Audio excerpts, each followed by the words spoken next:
শুভ দুপুর বন্ধুরা, আশা করছি তোমরা সবাই ভালো আছো। আমিও খুব ভালো আছি। আর তোমাদের অনেক দিন ধরে আমি ভিডিও দিতে পারি না, মানে লাঞ্চ ভিডিও দিতে পারি না। তো আজকে খুব একটা বিশেষ দিন, তাই জন্য ভাবলাম যে আজকে তোমাদের সাথে কি কি লাঞ্চের রেসিপি হয়েছে তোমাদের সবার সাথে শেয়ার করি। আজ হচ্ছে আমার জন্মদিন। বড়রা সবাই আমাকে আশীর্বাদ করো আর ছোটরা আমাকে ভালোবাসা দিও। তো আজকে মা আর বর অনেক কিছু রান্না করেছে আমার জন্য, আর দেখতেই পাচ্ছ কত সুন্দর করে ডেকোরেশন করেছে। তো কি কি রান্না করেছে আর কেমন ডেকোরেশন করেছে সব তোমাদের সাথে শেয়ার করছি। চলে এসো। ভাত নিয়ে নিয়েছি, কাতলা মাছ ভাজা, এটা হচ্ছে বেগুন ভাজা, কত সুন্দর দেখতে দেখুন। আর দেখুন পটলটা কি সুন্দর আমার বর ডিজাইন করে কেটেছে আমার জন্য। পটল ভাজা, কাঁকরোল ভাজা, আলু ভাজা আর উচ্ছে ভাজা। এখানে মা বানিয়েছে পটল পোস্ত, মাছের মাথা দিয়ে ডাল। আর এই চিকেনটা আমার ভীষণ ফেভারিট, তাই আজকে এইরকম একটা রেসিপি করিয়েছে, তোমাদের পরে দেখাবো চিকেন রেসিপি। আর এটা হচ্ছে চিংড়ি মাছের মালাইকারি।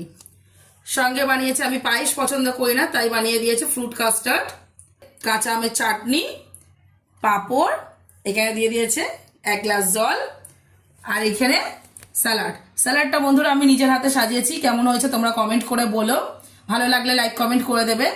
আর এই যে একটা ছোট্ট পেস্ট্রি, 8 রকমের মিষ্টি। বন্ধুরা এত রকম রান্না করেছে, জানি না আমি কত রকম খেয়ে উঠতে পারবো, কিন্তু অনেক সুন্দর করে ডেকোরেশন করেছে আর আমার মা অনেক সুন্দর রান্না করেছে। তো সবকটাই খেয়ে নিচ্ছি, অল্প অল্প করে সবই খাবো।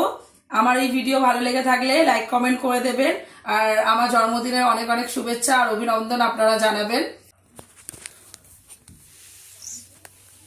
ফার্স্টে আমি একটু চিকেন খাই। চিকেনটা আমার খুব পছন্দের, সেই টেস্ট হয়েছে সেই।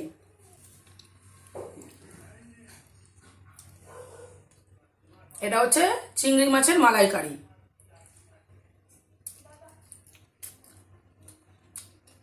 এটাও খুব সুন্দর হয়েছে।